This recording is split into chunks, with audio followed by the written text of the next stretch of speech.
Sensational. Comment and subscribe. Like, comment, and subscribe. Like, comment, and subscribe. P. Diddy is operating off of a frequency that is fear-based, and it does one of two things when he does this. When he has a relationship with a girl like Cassie, number one, she's young and she's basically pliable, okay? So there's a huge age difference there because women his own age might not be as impressed with him, okay?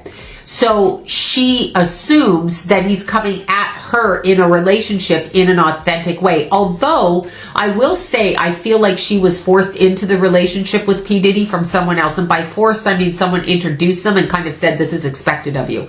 If you want this to happen, this is expected of you. So I don't feel it was like a love at first sight thing for her. I feel like she was doing what she thought she should do. This P. Diddy drugs people for frequency control. I want complete frequency control of whoever. And it's not just Cassie, it's not just Kim Porter, it's so many other people. And by the way, in P. Diddy's case, the sodomy ritual, yes, the ritual that they use in order to conjure up energy, call it sexual magic, call it black magic, call it whatever you want, but they do that, okay? So never think that it's crazy and people don't do it. It goes all the way back to Egyptian chimes. It goes all the way back before Jesus. It goes all the way back. They do all kinds of energetic.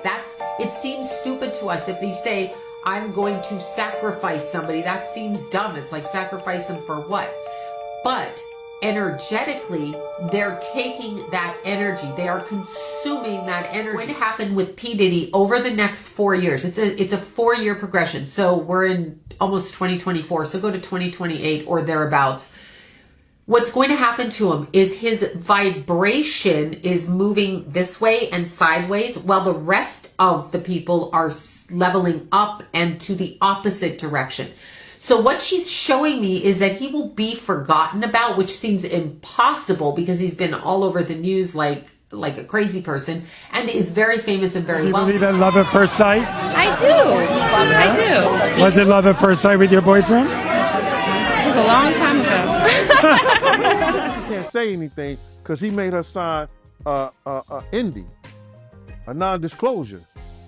But she can whisper things in her husband's ear, and some of the stuff that she's probably saw had to go through with dude, her husband just speaking on it. He can't say where he got it from. But then again, he gotta know. People gotta know where he got it from. That's his wife. Yes, he's an older guy. He might be a whole lot of fruity too. But Cassie would know that just like Kim knew that. So you feel like Cassie is the one that's telling her husband stuff behind the scenes about Puffy? Right. And you got to realize he was their trainer. He was her trainer before he became her husband. So she may have was telling him stuff way before they was even married. You understand what I'm saying? Right. So before we get off of this topic, right, because I'm sure people is going to want me to ask you being around Puffy, is there any truth to him being fruity? I don't know what you mean by really, do I see this man being fruity? Does a man like other men? I think he's brother love. He love other men. To ask you about I just saw the whole thing with Bad Boy. He gave the rights back to a lot of Bad Boy artists. Any comment? Yeah, I'll talk about this. The floor is yours. The deal that we were offered, and in order to get that, I have to release him for any claims or wrongdoings or actions prior to the date of the release.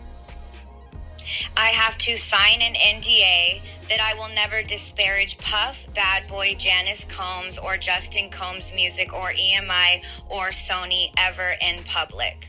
So that you just got recently? for this thing? I got it a few months ago when he started for doing what's in the news this. now. So what's happening is artists, some of them, Listen, Aubrey O'Day stays on Diddy's neck. That's his arch nemesis, okay? But think about it. If you sign that NDA and you know, and the person, Diddy, allegedly, if he knows this case is on the way, you can't be called as a witness in this case because you can't speak about him, right? So what do y'all think about that? Do you think Diddy knew this case was coming and that's why he wanted everybody to sign an NDA to get their publishing? Because why do I need to sign an NDA to get the little publishing I'm about to get? Allegedly. This is all crazy.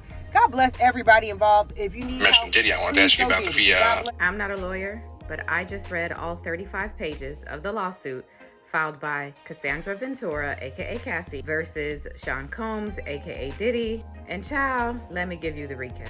Let me start off by saying the front page of this lawsuit has a trigger warning on it. So listen, let me say to you, this video could be triggering. You've been warned. Okay, so the beginning of the lawsuit just gives some background. It talks about how the two met in late 2005, early 2006. Cassie was 19 and Diddy was 37. Shortly after, Cassie was signed to Bad Boy. And at the time, Cassie was actually in a relationship with someone else and Diddy was in a relationship with Kim Porter. But then on Cassie's 21st birthday, Diddy allegedly pulled her into the bathroom and forcibly kissed her. Cassie cried, and that was their very first physical encounter.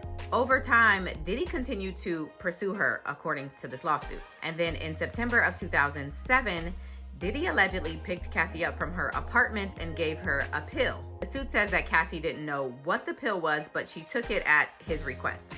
She later learned that that pill was ecstasy, allegedly. Then there's a story told from 2007 when Diddy allegedly paid a promoter to create a fake flyer for a party Cassie was hosting, but not really because it was fake. And it was done to give her a reason to go to Miami and get away from her boyfriend. During that trip, it's alleged that they did a ton of drugs, and that is when they had their very first encounter. By 2008, Diddy had allegedly introduced Cassie to opiates and would often have pills and other drugs out in the open like candy. Quote, upon information and belief, Mr. Combs has been addicted to prescription painkillers and took ecstasy frequently. The suit also alleges that Cassie's medical records were being sent directly to Diddy's email address. For instance, the suit says when Cassie was experiencing some memory loss, potentially due to excessive drug use and/or head injuries caused by Diddy's alleged beatings, her MRI results were provided directly to Diddy. Somebody call HIPAA. By this point in the relationship, according to the doc, the dynamic between the two had been established and continued to be reinforced. There's the 20-year age gap between the two, Diddy's high-profile position as a music mogul in the industry, and then he's the CEO of the label that Cassie is signed to. He's also, according to this document, aggressive and demanding, requiring blind loyalty from anybody he works with, and he constantly flaunted large amounts of cash, which was quite intimidating for Cassie. He also paid for her apartments, her cars, her clothes, and vacations. And all of this combined contributed to Cassie's feeling like her entire life was under the complete control of Diddy. And then the lawsuit goes into violence and abuse. The suit tells multiple stories of violence in the relationship. From a story of Suge Knight being spotted at a LA restaurant and Diddy allegedly getting dressed, retrieving multiple weapons and running out of his house to go to that restaurant, to Diddy allegedly demanding that Cassie hold his weapons in her purse, knowing that she was scared, all the way to Diddy allegedly violently beating Cassie and then exercising his money, power, and influence to hide the bruises and at times hide her until she was healed. There are a few stories told in this lawsuit that allege Cassie was kicked or stomped, and even with staff or security witnessing the violence, no one would say anything or challenge Diddy. The lawsuit then goes into alleged trafficking. It claims that a few years into their relationship, there was an arrangement referred to as freak off or FO, in which male sex workers were hired for Cassie to engage in acts with, and Diddy would watch. These FOs would take place at hotels all around the country, which is where the trafficking part comes in, and heavy amounts of drugs and other things were always supplied. Diddy would allegedly give instructions during these FOs and record them. And even when Cassie would delete the footage, Diddy would tell her he could always recover the footage regardless if she deleted them. At one point, the lawsuit says that Diddy allegedly made Cassie watch one of the FOs that she thought she deleted while they were on a flight. And even during the FOs, according to the suit, Cassie would still be physically beat in front of the guests and security. A hotel allegedly caught one of the violent incidents on camera, but according to the suit, Diddy paid $50,000 for the damages done to the hotel and for the footage. There's a story in these docs that allege that on Cassie's 29th birthday, Diddy held one of Cassie's friends over the balcony of a hotel like a child. In 2011, Cassie developed a relationship with Kid Cudi while things between her and Diddy were not so great. And the suit claims that Diddy allegedly still called Cassie over for an FO. And while she was over, he went through her phone and found some exchanges between her and Kid Cudi. He allegedly placed a manual corkscrew between his fingers and then lunged at her. Cassie leaves, she stays with Kid Cudi, she comes back, she's met with more violence, she eventually stays with her mom. They start working things out. And then in February of 2012, during Paris Fashion Week, Diddy allegedly told Cassie he was going to blow up Kid Cudi's car. And he wanted Kid Cudi and his friends home when it happened, according to this doc and Kid Cudi. Around that time, Kid Cudi's car exploded in his driveway. In September of 2018, Diddy and Cassie allegedly met up for what Cassie thought was going to be a breakup dinner of sorts. Following the dinner, the two went back to Cassie's apartment, which was paid for by Diddy. And while there, Cassie claims that Diddy her while she told him to stop and tried to push him away. The suit says that the birth of Cassie's children has given her a new lease on life and given her purpose in her life, but that she has struggled with addiction to drugs and alcohol that were all established and fueled by Diddy. She has had, quote, difficulty sleeping, eating, and her relationship with her family has suffered. She's even had thoughts of unaliving herself. She says that she is rebuilding her life and her career, and she is now ready to, quote, confront her abuser and hold him and those who enabled his abuse accountable for their actions. So she's suing for sex trafficking, human trafficking, sexual battery, sexual assault, sexual harassment, hostile work environment, and more. Diddy, through his attorneys, deny all of the allegations and says he is being extorted. Quote, for the past 6 months, Mr. Combs has been subjected to Ms. Ventura's persistent demand of $30 million under the threat of writing a damaging book about their relationship, which was unequivocally rejected as blatant blackmail. Despite withdrawing her initial threat, Ms. Ventura has now resorted to filing a lawsuit riddled with baseless and outrageous lies, aiming to tarnish Mr. Combs' reputation and seeking a payday. Okay, y'all weigh in the comments. Kim Porter was working on a book before she died. Kim died from pneumonia, but there's the first coroner's report that said that she died.